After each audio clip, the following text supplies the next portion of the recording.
Dios les bendiga, amados. Gracias por su sintonía. Hoy vamos a seguir las clases bíblicas basadas en el libro de Efesios. Y esta es la cuarta clase. Se basa en el capítulo 4 de Efesios, del verso 20 hasta el 32. Y se titula Las normas morales de la iglesia. Amén. Vamos entonces a hacerle una oración para dar comienzo a la clase. Te damos gracias, Señor, porque usted está con nosotros. Le damos gracias porque nos ha permitido una vez más estar ante su presencia, Dios mío, para enseñarle al pueblo, Señor, su palabra. Pedimos, Dios eterno, que como siempre usted nos eche su bendición. Dirija, Dios mío, las mentes, los corazones. Abra, Dios mío, las vidas. Y que aquellos que no le conocen vengan a conocerle y aceptarle a usted, Cristo, como Salvador de sus almas. Te damos gracias, Padre, por Jesucristo, por su palabra, por su Espíritu. Se lo pedimos todo en el nombre precioso de Jesús. Amén. Normas morales de la iglesia. ¿Ok? Es importante presentar las normas morales porque hasta entonces habíamos visto cómo Pablo había hablado de la iglesia en los primeros capítulos como un cuerpo, como un edificio, como un misterio, un cuerpo que contiene muchos miembros, y cuando hay muchos miembros deben de haber también normas y reglas de comportarse y de hacer las cosas correctamente. ¿Ven? Y en este capítulo pues se nos van a presentar normas de cómo debemos de andar, comportarnos, cómo ser con otras personas. Al parecer hoy en día hay gran confusión en la gente en cómo actuar. Hay personas que no saben ni en qué creer. Hay personas que no saben qué posición tomar frente a ciertas cosas. Si usted le cree a la prensa, le tengo un misterio. Y es que a la prensa no se le puede creer todo lo que dice, especialmente la prensa hoy en día que está corrupta. La prensa ya no reporta las cosas como son. De ambos lados no reporta las cosas como son. Hay diferentes teorías, hay diferentes explicaciones. Pero en cuanto a la cristianidad, en cuanto a lo que es el Evangelio de Cristo, Pablo nos deja claro de que hay una sola manera correcta de actuar. Hay unas solas cosas que debemos de creer y que debe de haber diferencia entre el cristiano y el inconverso. Aunque en el mundo al parecer haya confusión, en la iglesia y en el Evangelio de Cristo no puede haber confusión. El cristiano, Pablo nos dice que debe de andar correctamente, andar digno del llamado que ha recibido. Hemos sido llamados a ser siervos del Señor. Debemos de andar con humildad, dice el apóstol. Debemos de andar con mansedumbre. Todas estas cosas Pablo las expresa en ese capítulo, en los primeros versos. Debemos de andar con paciencia. Esto no es para mañana, esto es para largo tiempo. Debemos de andar en unidad. Dice Pablo que debemos de estar soportándonos los unos a los otros y debemos de estar preparados a siempre hacer el bien. Amén. Sin embargo, el inconverso, Pablo lo presenta aquí como una persona que es vano en su mente, está entenebrecido. Su entendimiento está boto, por así decirlo. Está muchas veces ajenos a cuál es la verdadera voluntad de Dios. El inconverso está ignorante de las cosas de Dios. El inconverso está duro de corazón.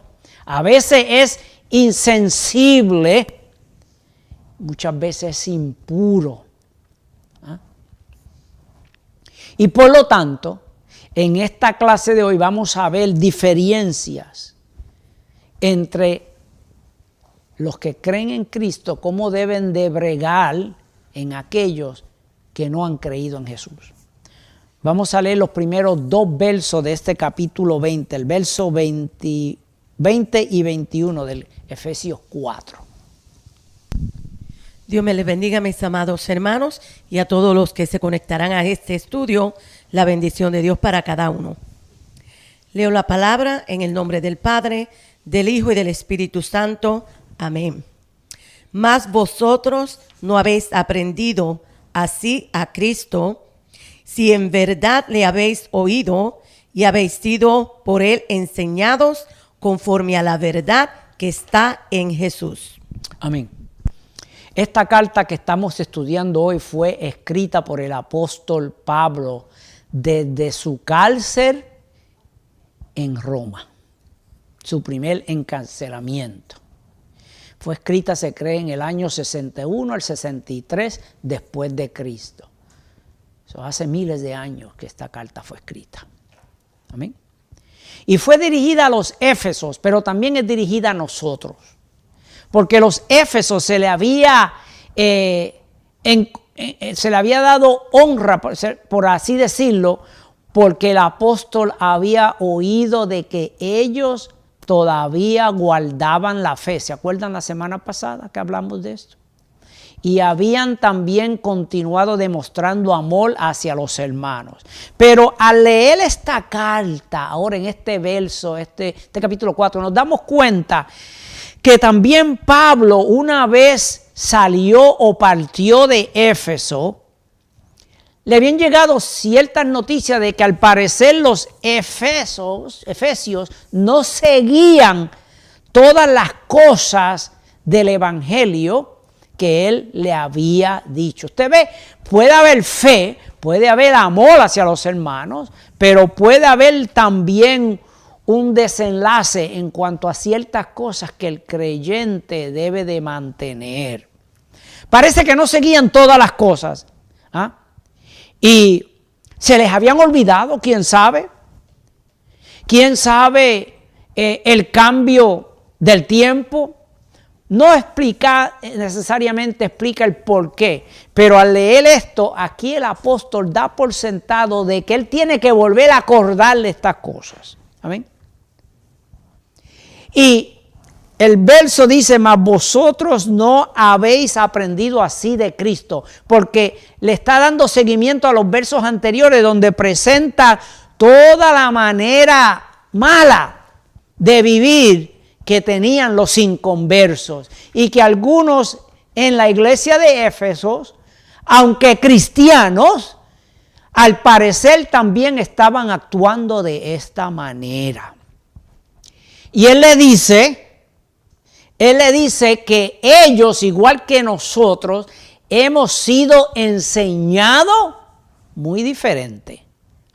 Hay un maestro, hay un manual a seguir, hay reglas a seguir y también van a haber exámenes que se nos van a dar. Porque cuando vamos a las escuelas y nos enseñan, todas estas cosas ocurren. Alguien que nos enseña, reglas, un manual que se usa y luego exámenes. Y aquí él dice, a ustedes no lo ha enseñado otro sino que Jesucristo. Ustedes habéis aprendido de Cristo. Si en verdad le habéis oído y habéis sido enseñados por Él. ¿Cuántos quieren ser enseñados por Jesús? La palabra del Señor es el manual que llevamos. La palabra del Señor están las reglas a seguir. Cristo mismo dijo que sus ovejas oyen su voz y le siguen. Aquellos que son ovejas de Jesús no solamente oyen su voz, sino que siguen a Cristo y se dejan enseñar por Él. Y aquí dice el apóstol que debemos de aceptar esto porque solamente la verdad está en Jesús. Usted ve, amigo, no hay ninguna otra verdad, ni nadie que nos pueda enseñar como Jesús, porque Jesús es la verdad. Bendito el Señor. No hay razón, por lo tanto, amados, para que nosotros los cristianos nos encontremos en oscuridad espiritual o ignorancia, porque hemos sido bien enseñados de parte de Dios. Usted ve, el evangelio que se nos ha enseñado no es solamente una manera que tenemos para poder escapar del infierno, no, sino también es un manual de vida. Es un manual para que nosotros vivamos aquí mientras estamos aquí correctamente, para que vivamos satisfechos, para que lleguemos a lograr aquellos que Cristo desea que logremos. Amén. Si en verdad le habéis oído del Maestro Cristo y hemos hecho conforme a lo que se nos ha enseñado, porque en Él está la verdad. Amén. Mana Olga, léame el verso 22. En cuanto a la pasada manera de vivir, despojaos del viejo hombre que está viciado conforme a los deseos engañosos. Amén. Usted ve, ese verso da por sentado cuando el apóstol está trayendo esto a la luz. Es que en la iglesia de Éfeso, aunque había fe, aunque había amor hacia los hermanos, habían algunos que estaban volviendo a vivir según la pasada manera de vivir. ¿Usted ve? La pasada manera de vivir. Y aquí el apóstol está enseñando que hay que hacer dos cosas. Primeramente, cuando venimos a Jesús, nos hemos despojado, nos hemos quitado ropa vieja. Amén. Hemos cambiado nuestra manera de vivir. ¿Ah? En cuanto a la pasada manera de vivir, despojaos del viejo hombre que está viciado. Es decir, el viejo hombre tiene ciertos vicios, ciertas maneras de vivir, los cuales todos son engañosos. Bendito sea Jesús. Usted ve, cuando venimos a Jesús, cuando aceptamos a Cristo, amigo, es nuestro Señor Jesús quien nos despoja, quien nos quita la ropa. Cuando nosotros éramos niños, ¿quién nos vestía? Podíamos vestirnos nosotros mismos. Nuestros padres nos quitaban la ropa sucia, la ropa que estaba ya dañada, y nos ponían ropa nueva. Bendito sea el Señor. ¿Ah? Porque el que nos ha despojado de la ropa vieja y nos va a dar ropa nueva es Dios mismo, Cristo mismo. Fíjense lo que dice allá en Romanos capítulo 6, verso 6. Sabemos que nuestra vieja naturaleza fue crucificada con Él. Es decir, Cristo llevó nuestra vieja naturaleza y las crucificó en el madero. Por eso que dijimos que es Cristo y su sacrificio y aquellos que creemos en la muerte y resurrección y el ministerio de Jesús, que hemos sido entonces, ¿qué? Revestidos. Sabemos que nuestra vieja naturaleza fue crucificada con Él para que el cuerpo pecaminoso perdiera su poder, de modo que ya no siguiéramos siendo esclavos del pecado. ¿Te ve? Porque alguien me dice, es que yo no puedo dejar las cosas. Pero tenemos un poder de uno poderoso que sí, que puede quitar de nosotros todas estas cosas. ¿Ah? Las puede eliminar. Fíjense. Y luego que ha quitado esto de nosotros, entonces viene otro proceso, otro escalón, otra cosa que tenemos que hacer. Hermana Olga, léeme el verso 23. Y renovaos en el espíritu de vuestra mente. Amén. Es decir, no solamente vamos a despojarnos de este hombre viejo, hemos sido despojados porque hemos sido crucificados el viejo hombre con Cristo, sino que también nuestra mente tiene que ser renovada. La palabra renovada significa nacer de nuevo. ¿Ah? Hemos venido a tener una mente, un entendimiento nuevo, diferente. ¿Ah? Porque no es solamente despojarse del viejo hombre, sino renovar nuestra mente, de tal manera que no tengamos más la intención de volver a hacer aquellas cosas malas. ¿Ah? Porque cuando la mente está renovada, ¿qué pasa? Va entonces a poder poner las prioridades en su vida. ¿Ah? Cambia nuestra manera de hablar, cambia nuestra manera de actuar, cambian nuestras prioridades, cambian de la manera que tratamos con otros seres humanos. Amén. Renovaos en el espíritu de vuestra mente. Porque no solamente es ponerse ropa nueva, sino es actuar según lo que ese cambio demuestra.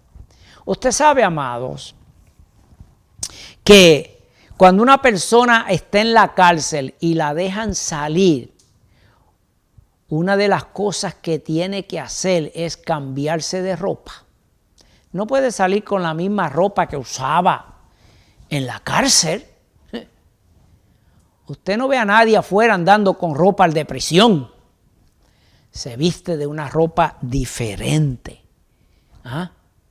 Aunque sí hay muchos que se quitan la ropa de la cárcel, sin embargo, eso no significa que en su mente y en su corazón han cambiado su manera de pensar y de actuar. Bendito sea el Señor. Por eso es que dice ahí que tenemos que renovar nuestra mente. ¿Ah? Nuestra mente. Que nuestra mente, nuestra manera de ver las cosas, lo que controla nuestras acciones, eso tiene que también cambiar. Bendito sea el Señor. Alguien una vez me dijo que el hábito no hace al monje, y eso es cierto, ¿verdad? No es la ropa necesariamente, sino que también tiene que nuestra mente estar renovada. Ya el apóstol había hablado en la clase anterior, en la oración que hizo por la iglesia, ¿se acuerdan? Le había dicho, orando al Padre, que nos diera una nueva revelación a nuestro entendimiento de lo que es Cristo. Eso es parte de esa renovación del Espíritu, bendito el Señor.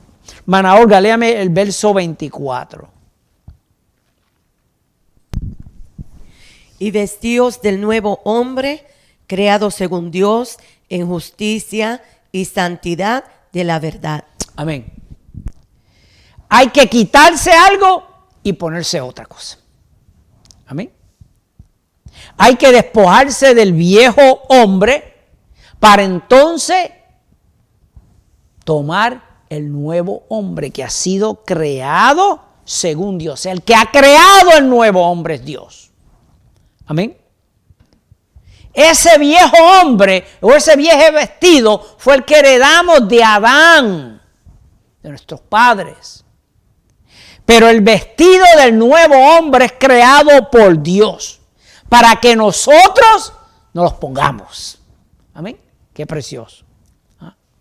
Y dice ahí que una vez nos ponemos este vestido, ya entonces venimos a ser declarados justos y santos. ¿Ve? Dice ahí, vestidos del nuevo hombre creado según Dios en justicia. Esta nueva ropa, este nuevo hombre es un hombre justo.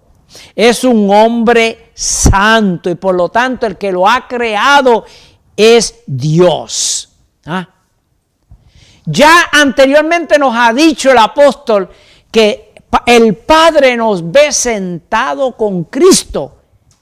¿Ustedes se acuerdan de la semana pasada? Dice, estamos sentados junto con Cristo en lugares celestiales. Si estamos sentados con Cristo en nosotros, debe y tiene que haber entonces justicia, debe de haber verdad, debe de haber santidad. Si Dios nos ha vestido, Él nos ha vestido de esa justicia, de esa santidad. y de esa verdad. Bendito sea el Señor. Ahora en los próximos versos, el apóstol va a enumerar aquellas cosas o la conducta que se espera de un hombre nuevo, de un hombre regenerado en mente. Hermana Olga, léame el verso 25.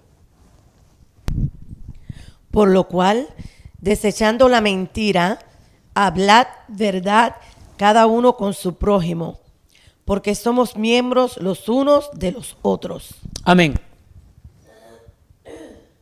Pablo ahora comienza a hablar y a mencionar nuevamente aquellas cosas prohibidas en el cristiano. Amén. Y encabeza la lista, fíjense, encabeza la lista hablando de qué, de que debemos de hablar la verdad. ¿Te ve? Alguien dice, ¿y por qué no la empezó con otras cosas? Porque hablar verdad es un gran fundamento que todo creyente debe de tener. Cuando el hombre viejo muere, la mentira se va con él. La lengua y el corazón engañosos que estaban en nosotros fueron colocados sobre la cruz, como dijimos anteriormente, Romanos 6:6. Siempre, dice ahí, debemos de hablar la verdad. ¿Okay? Yo creo, amados, que si habláramos la verdad siempre, esto resolvería la mayor parte de los problemas que existen en el mundo y entre los hermanos en la iglesia. Porque que muchas exageraciones se dicen y que muchas mentiras se dicen, aún en las mismas iglesias, sabiendo que la verdad es otra. Y cuando se nos llama y se nos inquiere, mentimos. Hay personas que usan las mentiras para poder salir del embrollo en que están. Hay personas que usan la mentira para poder justificar lo que ellos hicieron. Pero la Biblia claramente nos dice que la mentira tuvo su comienzo en un ser. Y no fue Dios.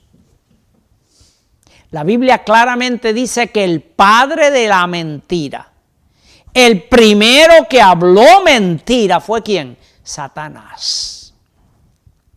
No queremos asociarnos con ese ser. ¿Ah?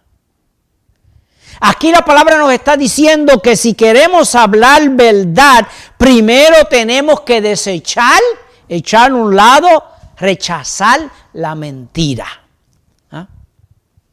Y fíjense cómo lo expresa el apóstol. Dice, de la misma manera que los miembros en un cuerpo no se dicen mentiras los unos a los otros. ¿Usted ha pensado en eso alguna vez? Si su mano, que es un miembro, toca algo que está bien caliente, ¿se lo va a dejar saber usted? Seguro que sí. Si la mano le mintiera al gesto del cuerpo, que eso está caliente, ¡ay bendito!, como dicen en Puerto Rico, nos quemamos. Si la mano se mete en un lugar que está bien frío y no nos dice esto está frío, escapa de aquí, y nos miente, ¿qué pasa con el cuerpo? Sufre. Si el mismo cuerpo nuestro no nos miente, entonces ¿por qué si somos miembros del cuerpo de Cristo nos vamos a mentir los unos a los otros? Eso es lo que está diciendo Pablo ahí. Si usted está andando por un lugar donde hay vidrio y está descalzo o hay clavos, usted quiere que su piecito le diga, mira, por ahí no andes, porque te vas a cortar. ¿Ah? Usted sabe, ese es uno de los problemas que existe a veces en los diabéticos. En los diabéticos los miembros se han vuelto medio mentirosos. Usted me dice, pero ¿cómo es, hermano? Así es. Porque hay una cosa que se llama neuropatía, neuropathy, que le da a los diabéticos, especialmente en los pies, y no sienten nada. Como médico se lo digo, que lo veo cada rato. La gente se para en un clavo y ni se dieron cuenta porque no le dolió. La gente se pone en un zapato bien apretado y le hace una llaga y una úlcera y no se dan cuenta hasta que eso ya está gangrenoso. Y usted le pregunta, ¿no sentía nada? No, yo no sentía ni un cosquilleíto. Ahí le falló ese miembro al cuerpo. Usted ve el peligro grande cuando los miembros se mienten unos al otro. ¿Ah? Desechando la mentira y hablar verdad, porque somos todos miembros, igual que el cuerpo tiene miembros y no se miente, así no nos mintamos el uno al otro. No debe de existir la mentira en el cuerpo de Cristo. Esa es una de las prohibiciones que ya el apóstol nos está diciendo que tenemos que velar si verdaderamente en nosotros hay un nuevo hombre. Segundo, hermana Olga, léame el verso 26. Airaos, pero no pequéis, no se ponga el sol sobre vuestro enojo. Amén. La ira es otro vicio, porque dice ahí que el viejo hombre estaba viciado. La ira es otro vicio que debe de ser erradicado. ¿Ah? Porque usted sabe que el abrigar ira y abrigar odio en el corazón le estamos dando un lugar al enemigo. Le estamos dando oportunidad a Satanás. Ahí él se goza cuando guardamos odio y ira en nuestro corazón. ¿Ah? Es cierto, amados, que hay veces ciertas cosas que vemos a nuestro alrededor porque el mundo cuando se aleja de Dios, a veces nos causa enojo, ira, y vemos cómo el mundo no toma a Dios en serio. A veces cuando vemos cómo hieren a otras personas que son inocentes, nos enojamos. Pero esto no es el enojo que está hablando aquí la palabra. Esos son enojos y reacciones naturales cuando vemos que se está tomando ventaja del prójimo. Se está tomando ventaja de aquel que no ha hecho nada. Se está tomando ventaja de aquel que es inocente. Aquí estamos hablando de cuando los miembros se ultrajan y se odian unos a otros. Porque la Biblia nos enseña que debemos de perdonar y superar esos sentimientos. Nuestro Señor Jesús también se enojó en ciertas ocasiones, ¿ustedes se acuerdan? ¿Ah? Cuando fue al templo y vio a aquellos cambistas que hacían negocio, ¿verdad? También otra vez allá en Marcos 3:5 nuestro Señor Jesús estaba en la sinagoga de Capernaum y había un hombre allí que ellos mismos habían metido, que tenía una mano seca, para ver qué Jesús iba a hacer con aquel pobre hombre. Y lea la palabra y en el capítulo 3 y verso 5 dice que cuando Jesús vio la actitud de los fariseos, se enojó. Se enojó al ver la hipocresía de esta gente, bendito sea el Señor. Porque hay situaciones de maldad y de abusos en el cual el creyente, como somos de Cristo, esas cosas nos molestan al ver esto. Y en eso no pecamos. No podemos tolerar las cosas meramente porque no queremos perder la amistad de alguien. Pero entre los hermanos no debe de haber ira porque no me gusta como aquel come, o no me gusta de la manera que se comporta, o no me gusta las cosas que dijo. aunque nos duelan y aunque causen en nosotros cierta indiferencia, debemos de superar esas cosas. Aquí dice, no solamente debemos de no airarnos, sino también no enojarnos. Cuando dice ahí, no se ponga el sol sobre vuestro enojo, es que nos puede llegar el enojo. Sí, nos puede llegar el enojo, porque es otro vicio que hay que dejar. Pero nadie que continuamente esté enojado puede ser feliz. La Biblia cuando dice ahí, no dejar que se ponga el sol sobre este enojo, es decir, arreglen las cosas temprano, arreglen las cosas a tiempo, no le den cabida al enojo, bendito sea el Señor. Porque el enojo llega un tiempo entonces que causa raíces de amargura. Cuando le damos mucho tiempo al enojo y a la ira, lo que estamos dándole ventaja al enemigo, como hablé anteriormente, para que él también actúe. Porque ¿cuál es la función o el deseo del enemigo, de Satanás? Él lo que desea es que acusar, él lo que desea es dividir, él lo que desea es traer discordia entre los hermanos. Y el que tiene ira y el que tiene enojo ya ha hecho la obra del enemigo. La obra que le pertenecía al enemigo ya se la ha hecho él por él. Por eso es que es tan importante aquí que entre las cosas que debemos de huir de ellas y remover, no solamente la mentira, sino el odio y el enojo. Hermana Olga, léame el verso 27. Ni deis lugar al diablo. Fíjense, qué verso más pequeñito. Sin embargo, que mucha verdad tiene.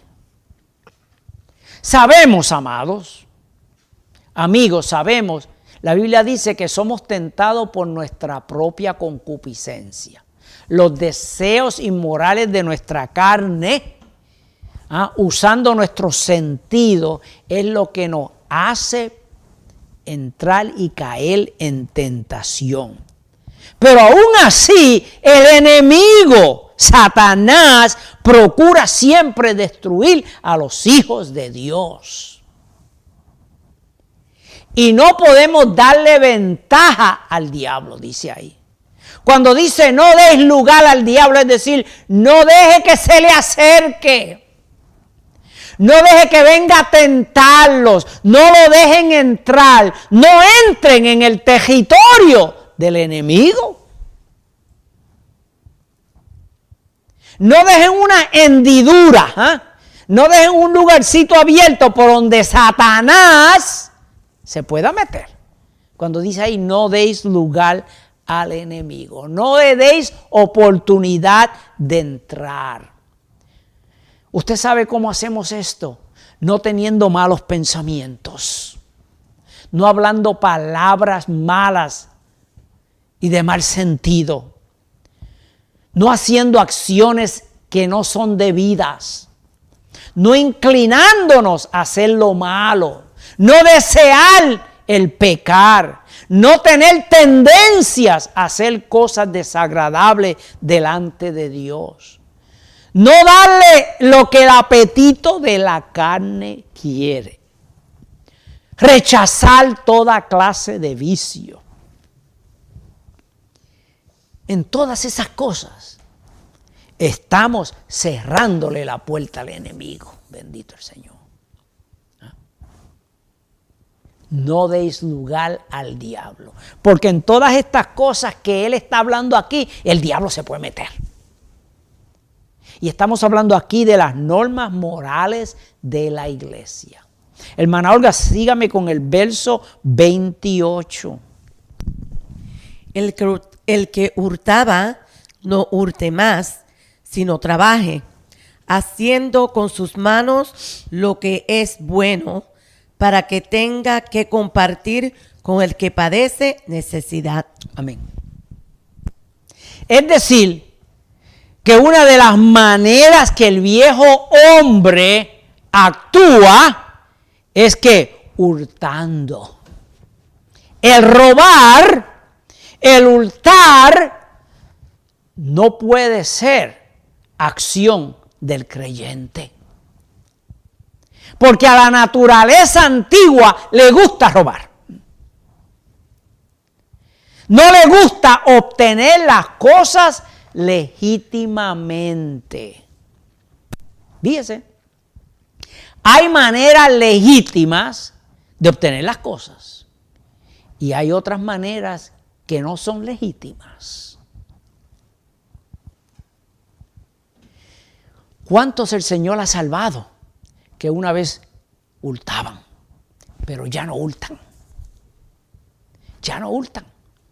Porque el hurtar no es una característica de la iglesia.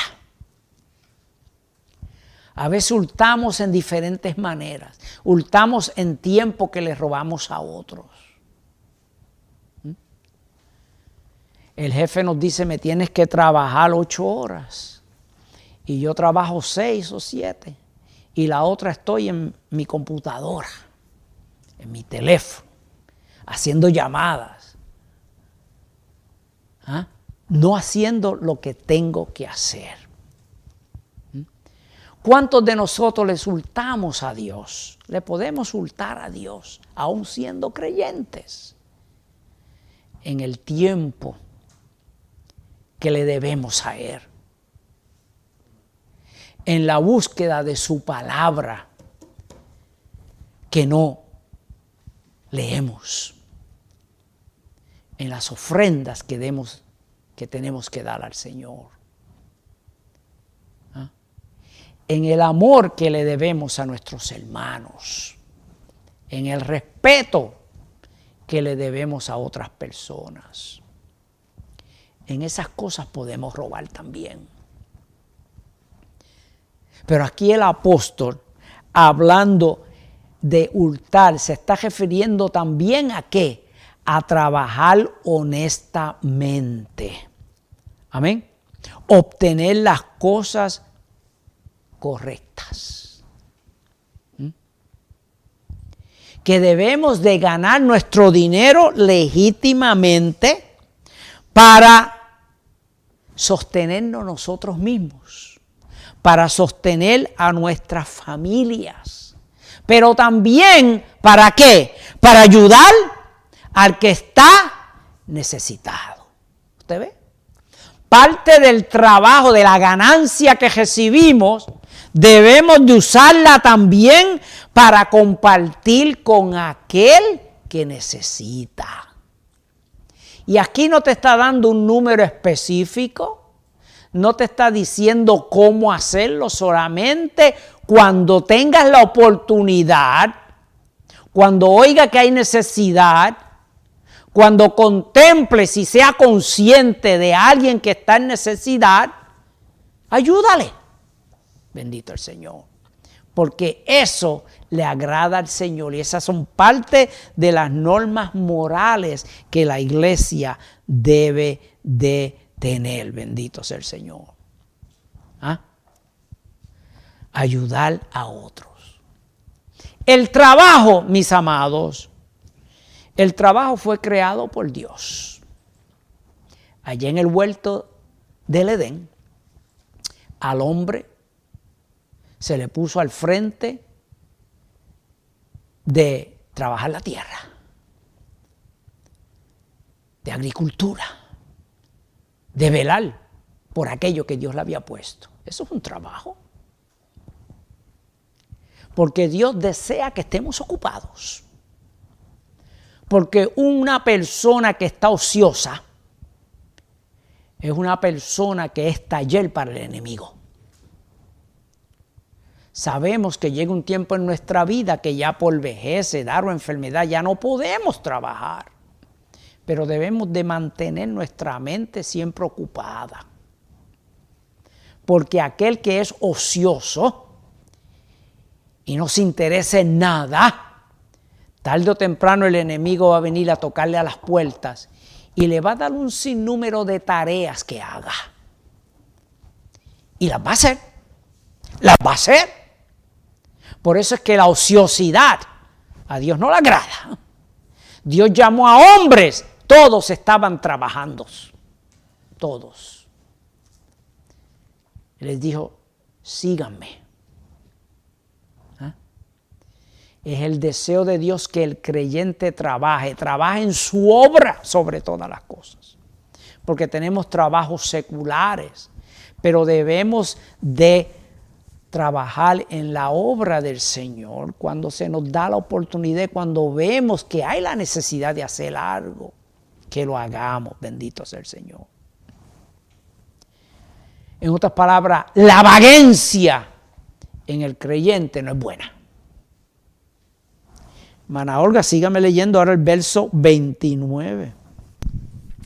Ninguna palabra corrompida salga de vuestra boca, sino la que sea buena para la necesaria edificación, a fin de dar gracia a los oyentes. Amén. Fíjense, ahora nos está diciendo que tengamos cuidado con lo que decimos, cómo hablamos, a quién se la dirigimos. Porque una vez usted habla, ya esa palabra usted no la puede traer nuevamente para atrás, en primer lugar. ¿Usted sabía eso? Las palabras, alguien me dijo, es como una bala, que cuando usted dispara ya usted no la puede meter nuevamente a la pistola. Ya usted tiró las palabras. Ya usted tiró las palabras. Segundo, las palabras tienen mucho poder. Nos lo dice allá en Proverbios. Las palabras tienen mucho poder. Las palabras demuestran acción. Bendito sea el Señor. ¿Ah? Y aquí lo que nos está diciendo el apóstol es que tengamos cuidado con lo que hablamos, con lo que decimos. Ninguna palabra obscena. Cuando dice ahí ninguna palabra corrompida, ninguna palabra obscena, grosera, salga de nuestra boca. Mira lo que dice en Proverbios 15, verso 28. El corazón del justo piensa antes de hablar, pero la boca de los malvados derrama mucha maldad. ¿Es cierto eso? Nos está diciendo a nosotros que antes de responder, pensemos. Porque a veces es mejor callar y no hablar mucho. Porque hay personas que mientras más hablan, más la necedad sale. Mientras más hablan, más hieren a otras personas. Y nos está diciendo aquí el apóstol que si no podemos hablar algo que va a edificar a otra persona, no digamos nada. ¿Cuántas veces estamos entre grupos y aún están en las mismas iglesias donde hay personas que se ponen a hablar y en su palabra insultan a todo el mundo?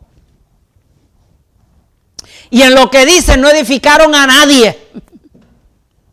Se vaciaron de todo lo que tenían, pero no edificaron a nadie. El apóstol nos está diciendo, si no vas a edificar a nadie, mejor no digas nada. Te ves más bonito callado. Si todos aprendiéramos de eso, allá en Eclesiastés nos lo dice, ¿verdad? En Eclesiastés nos dice que en las muchas palabras está la voz del necio. ¿Ah? Y que cuando vayamos al templo, a la casa de Dios, guarda tus pies y acércate más para oír que para hablar mucho. No te des prisa con tu boca, dice en Eclesiastés. No te des prisa con tu boca. No es que no vamos a hablar, ni vamos a usar nuestra voz para adorar a Dios. Pero nuestras palabras no pueden ser de dos aguas. No podemos usar nuestra boca para adorar a Dios y también para blasfemar a nuestro hermano. Bendito sea el Señor. En 2 de Timoteo, mira lo que nos dice, capítulo 2, verso 16. Evita las palabrerías vanas y profanas, porque los dados a ellas conducirán más y más a la impiedad. ¿Te ve? Ninguna palabra corrompida salga, sino que la que sea buena para la necesaria edificación, a fin de dar gracias a los oyentes. El que oye buena palabra y palabra basada en la palabra de Dios, y que no son palabras para estrujar a las personas, sino son palabras directamente del Señor, aunque vengan para reprochar algo, pero basado en la palabra, eso trae gracia, eso eleva al oyente, eso desea el oyente querer seguir oyendo más. Debemos de estar conscientes de estas cosas, tanto el que predica, el que exhorta, el que habla, el que puede dirigirse a la congregación, y también nosotros entre nosotros mismos, en el trabajo, en las escuelas. Que nuestras palabras sean pensadas antes de decirlas. Bendito sea el Señor. Hermana Olga, léame el verso 30. Y no contristéis al Espíritu Santo de Dios, con el cual fuisteis sellados para el día de la redención. Amén. Este verso, mira, viene después de haber hablado de todas estas cosas que no debemos hacer.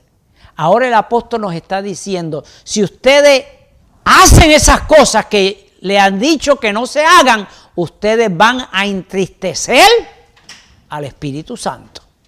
Si hablamos mentira, vamos a entristecer al Espíritu Santo. Si hablamos palabras corrompidas, vamos a entristecer al Espíritu Santo. Si hablamos maldiciones, vamos a entristecer al Espíritu Santo. Si hurtamos, vamos a entristecer al Espíritu Santo. Si nos enojamos, si nos airamos, vamos a entristecer al Espíritu Santo. Bendito sea el Señor. Porque el Espíritu Santo es Dios.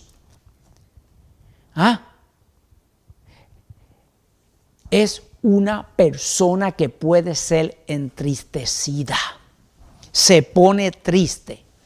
Ahora, fíjense, quiero traer la consideración que dice aquí, no contristéis al Espíritu Santo, porque habéis sido sellados con Él. El Espíritu Santo, si se entristece con nosotros, va a continuar promoviendo en nosotros un espíritu de arrepentimiento.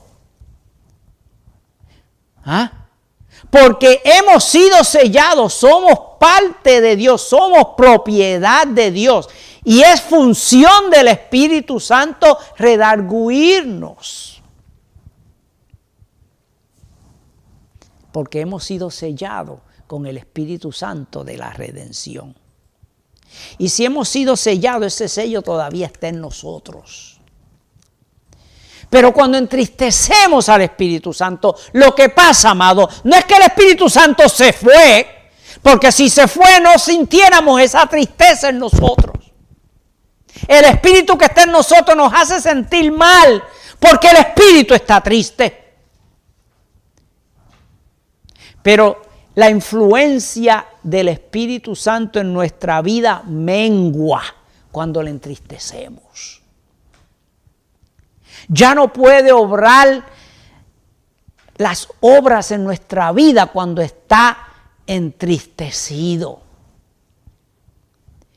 El Espíritu Santo cuando se entristece nos hace sentir a nosotros miserables. ¿Usted sabía eso? Nos hace sentir sin gozo. Nos hace sentir inconfortables. Esa es la misión del Espíritu Santo.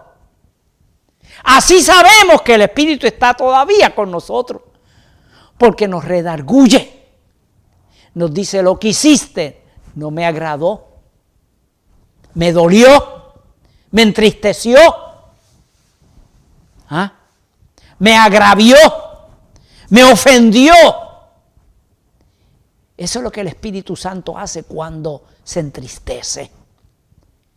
Pero no es por querer apartarse de nosotros, sino para que nosotros reconozcamos y no estemos en esa condición constante, sino que queramos retroceder y volver atrás a buscar ese gozo, esa comunión que teníamos con el Espíritu Santo.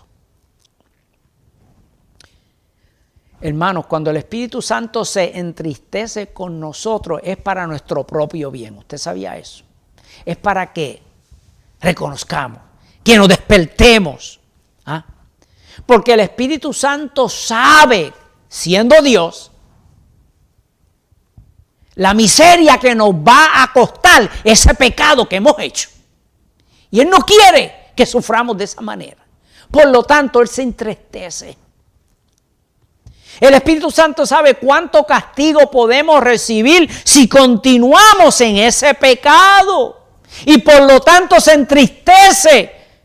Y no nos deja quietos hasta que nosotros reconocemos dónde estamos y entonces volvemos a arreglar esa nueva comunión con Dios. Es mejor sentir esa tristeza del Espíritu Santo en nosotros que no sentir nada. Porque si no sentimos nada, entonces hay peligro. Pero si sentimos ese dolor, ese llamar, ese quejido del Espíritu Santo en nosotros, es porque nos ama. Es porque todavía somos propiedad de Dios, porque todavía estamos sellados. Eso demuestra que Cristo nos ama, que Él desea que hagamos las paces nuevamente con Él. Bendito sea el Señor. El verso 31, hermana Olga. Quítese de vosotros toda amargura, enojo, gritería y maledicencia y toda malicia. Amén. Aquí ahora el apóstol continúa hablando de aquellas cosas que pueden entristecer al Espíritu Santo. Dice, empieza con amargura. Amargura. ¿Qué es una amargura? La amargura es cuando en un estado mental irritable, diría yo. Un estado mental que produce en nosotros ciertas reacciones que no son buenas. Y también las traspasamos a otras personas. Hay personas que por su amargura no pueden mejorar. Hay personas que por su amargura se hacen daño ellos mismos y a otros. ¿Cuántas veces oímos a las personas que dicen, no estés tan amargado, mijo? Esa amargura te está matando. La amargura es un estado del alma y del espíritu y de la mente. No podemos estar amargados. No podemos ser agrios. No podemos vivir en un estado constante de amargura. Eso es tan importante que ahí el apóstol nos dice, quítese toda amargura de ustedes. Quiten todo enojo. Fíjense, otra razón, otra cosa aquí, el enojo y la ira. Eso, por así decirlo, amado, son arrebatos que vienen de pasión. Estamos hablando aquí de emociones ahora que nos pueden hacer daño. Una de ellas ya fue la amargura, pero otras son el enojo y la ira. La ira viene a veces, es como un arrebato que viene a veces de repente. ¿Te ve? De repente. Cuando una persona se aira es porque le han hecho algo en un momento o tiempo definido que en ese momento no pudo aguantarse y explotó. Eso es ira. Es un arrebato del momento, de inmediato, provocado por algo en particular que lo hirió a usted o lo molestó. Hay que tener mucho cuidado con la ira, porque en momentos de ira hay gente que han hecho grandes errores. Han cometido homicidio, han causado grandes estragos en un momento de ira. porque no han podido controlarlo. Aquí nos dice el apóstol que tenemos que huir de la ira. ¿Y qué es el enojo entonces? Si la ira es un arrebato de momento, el enojo es una pasión crónica, es un arrebato crónico. Cuando la persona se enoja con alguien, lo mete en su corazón y eso pasa tiempo con ese enojo. Es como si el enojo echara raíces. ¿Usted ve? Por eso es que la Biblia dice, echando raíces de amargura. El enojo es una razón por la cual la amargura llega a los corazones de la gente. Cuando se está en enojo por mucho tiempo, eso echa raíces y empieza a causar raíces de amargura. Nos dañamos nosotros y también dañamos a otros. El enojo representa aquella situación donde no hemos podido lidiar con cosas antiguas del pasado que nos siguen perjudicando. Hay gente que probablemente pudieron controlar la ira, pero no han podido controlar el efecto crónico del enojo. Y están enojados por mucho tiempo. Hay personas, amados, que van a la tumba enojados. Yo he oído de personas que en el mismo momento de la muerte no quieren perdonar a alguien. ¿Sabía eso? Y se le ha dado la oportunidad y dice, no, yo me muero sin perdonarlo. Fíjense, qué palabras terribles. Qué palabras terribles. El tercer cosa que dice ahí, que nos dejemos de griterías. Que mucho tenemos que hacer eso, ¿verdad? Que muchos estamos gritando. Cuando ahí está hablando de gritería, es que hay gente que a veces quiere sobresalirse sobre los otros gritando. Y a veces todos somos culpables de eso. A veces creemos que el que más grita es el que más derecho tiene. A veces creemos que el que más grita es el que más verdad está diciendo. A veces pensamos que el que más grita es el que más poder tiene. Pero usted sabe algo, que cuando una persona empieza a gritarle a uno, uno también empieza a gritarle para atrás. Porque un gritero despierta el grito en otro. Uno que grita causa que otros griten más. Alguien dijo que el estar gritando es una manera, por así decirlo, atrevida, airosa, de demostrar nuestros derechos y nuestras quejas. El gritar es una ira, pero demostrada ¿en qué? En forma verbal.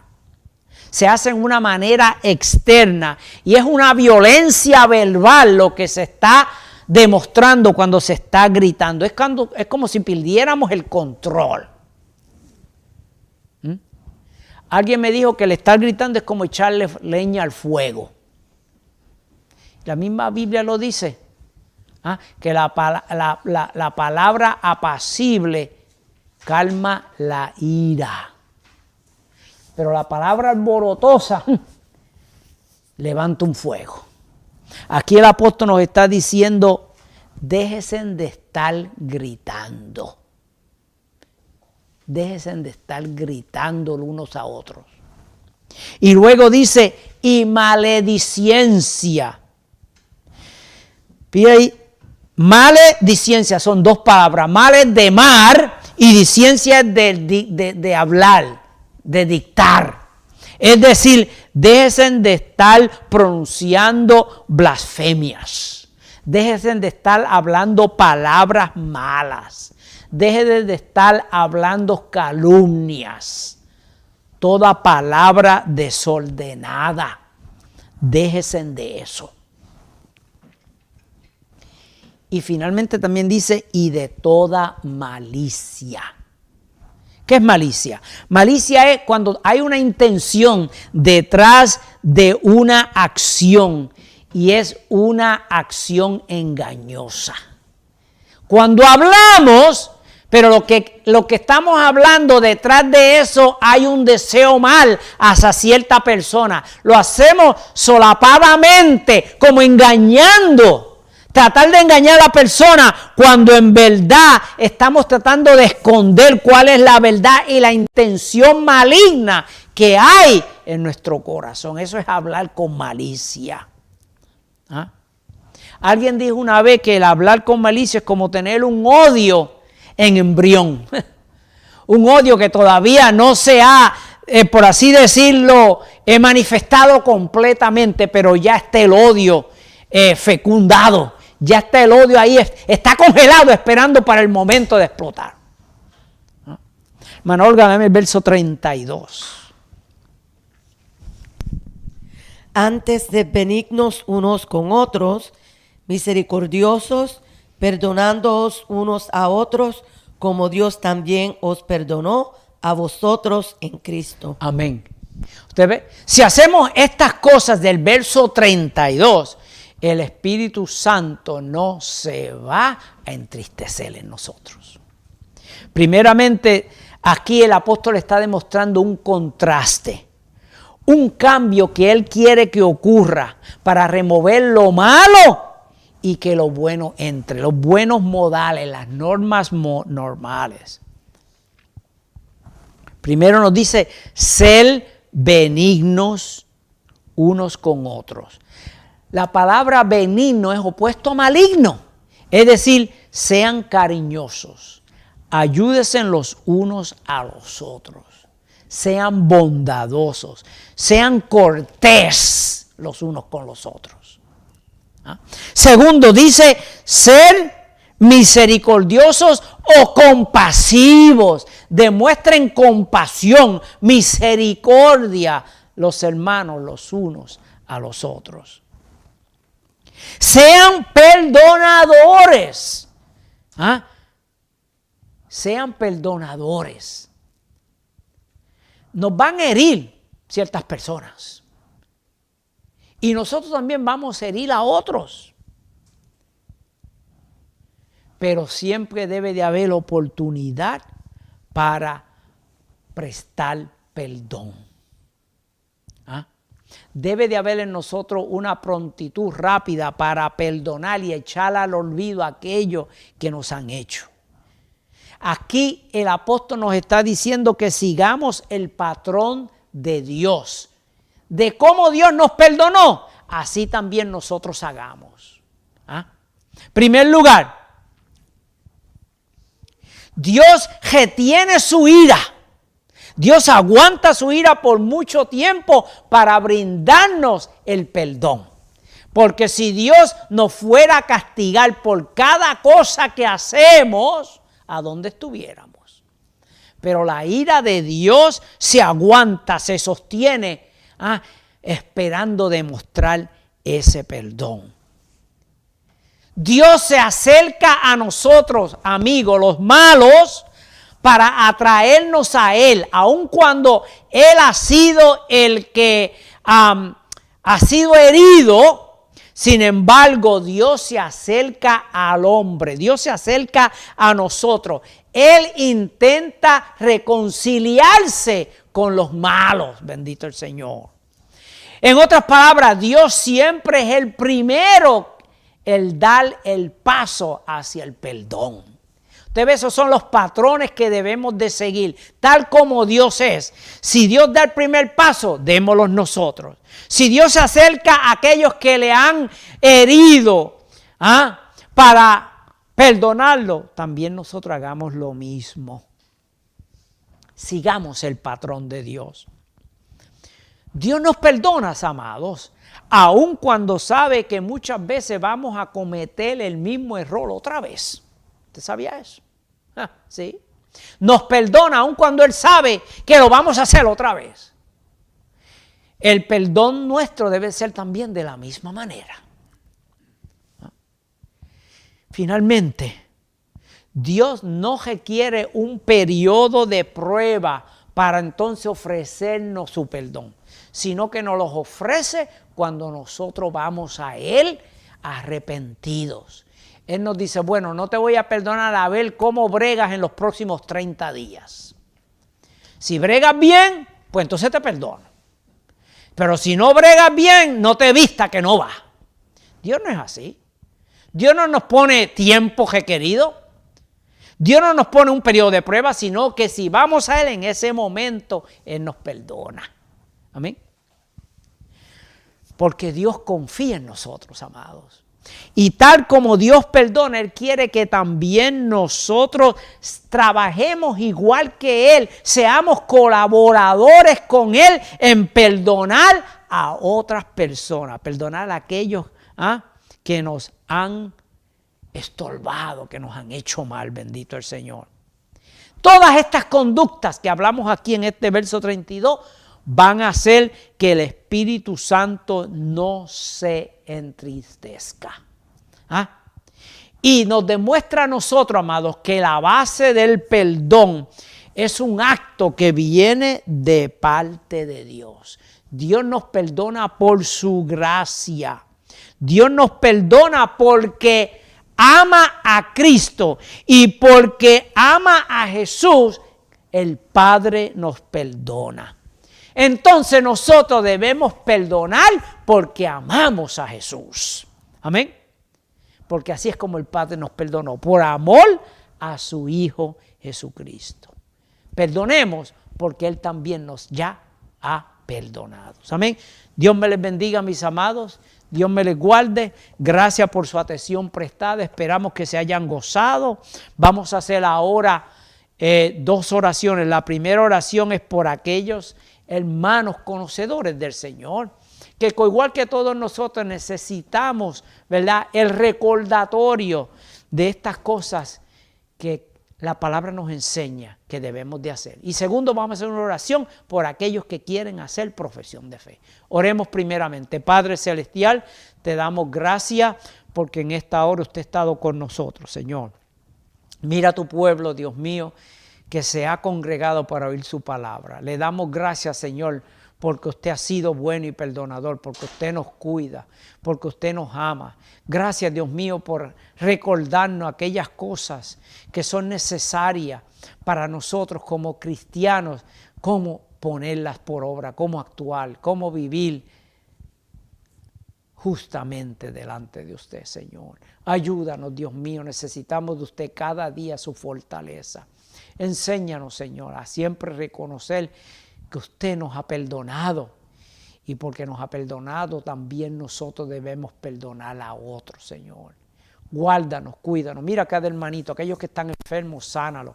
Aquellos que están deprimidos, Dios mío, trae nuevos bríos, nueva fuerza. Aquellos, Dios eterno, que están recaídos, levántalos, que tu Espíritu Santo, Señor, en esta hora, si está entristecido con algunos de nosotros, Señor, reconozcamos dónde le hemos fallado y que hagamos, Señor, todo lo necesario para estar en buena relación con usted. Se lo pedimos todo en el nombre de Jesús. Amén. Amigo, usted ha oído la palabra del Señor. Estamos hablando aquí de los modales normales en la iglesia. Usted quiere actuar como Cristo actuó. What would Jesus do? Es una expresión muy común que se oye hoy en día. ¿Qué haría Cristo en tal situación? Bueno, la palabra nos enseña lo que Cristo haría. Y queremos que usted también sea como Cristo.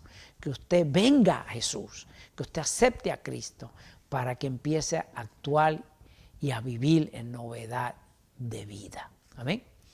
Ahí donde está, levante su mano y haga esta oración de arrepentimiento. Padre, vengo ante ti en esta hora. Te pido, Señor, que perdonen mis pecados. Yo reconozco que he fallado, reconozco que he hecho lo malo ante sus ojos. Yo le pido, Señor, perdón por todas mis malas obras. Lávame en la sangre de Cristo. Límpiame de toda mi maldad. Yo traigo a ti mi vida, Señor, para ser tuyo por la eternidad. Escribe mi nombre en el libro de la vida, Señor. Séllame con tu Espíritu Santo para que me redarguya, me guíe, me dirija, me proteja. Guárdame, Señor. Yo desde hoy me comprometo a serle fiel el gesto de mis días y vivir para usted. Gracias, Padre, gracias, Hijo, y gracias, Espíritu Santo. Amén. Amigos, si usted ha hecho una oración de fe, ahora usted es nuestro hermano en Cristo. Usted ha venido a ser injertado al cuerpo de Jesús. Amén.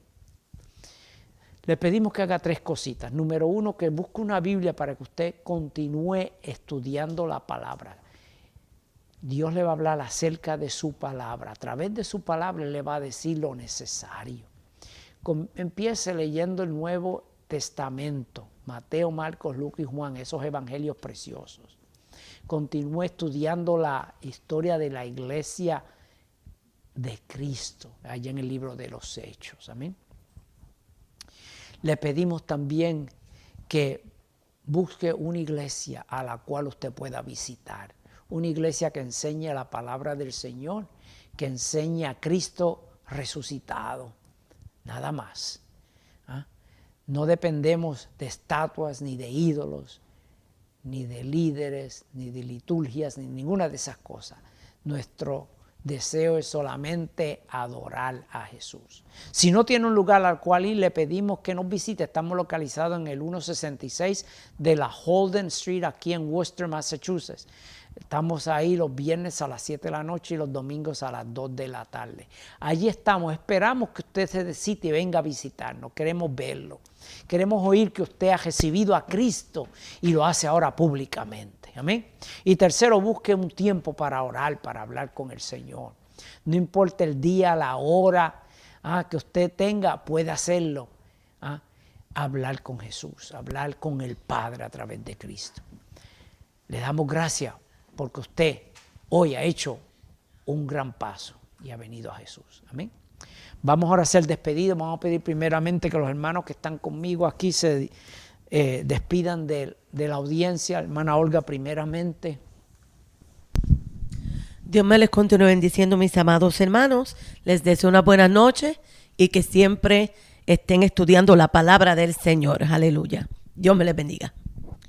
Amén. Ahora vamos a pedir al hermanito Marcelus que también nos diga un Dios le bendiga. Dios te bendiga. Amén. Y ahora también el hermano Hugo Fernando. Dios les bendiga, hermanos. Preciosa clase. Y recordemos, no contristamos el Espíritu Santo de Dios, ¿verdad? Que el Espíritu, porque es el que nos llevará al cielo. Y como dice en Mateo 22:39, dice, y el segundo es semejante, dice, amarás a tu prójimo como a ti mismo. Así nos evitamos las iras, las amarguras y todas las cosas, porque si a mí no me gusta que me griten, no gritaré. Si a mí no me gusta que me roben, no robaré. Les dejo con esas palabras. Amén, amén. Y entonces ahora ese es el hermano Benji. Nos vamos a despedir de usted también pidiéndole que continúe toda la semana, ¿verdad? Buscando nuestras clases bíblicas, porque las preparamos para edificación de la iglesia y para la salvación de los inconversos. Terminamos con las palabras del apóstol Pablo cuando se despedía de la iglesia de Corintio en su primera epístola a los Corintios, capítulo 17, verso 22, donde dice, el que no ama a Cristo es anatema. 16, 22. Pero nosotros los que amamos a Cristo no somos anatema, sino que podemos decir Maranata, que significa Cristo, ven pronto. Amén. Dios les bendiga.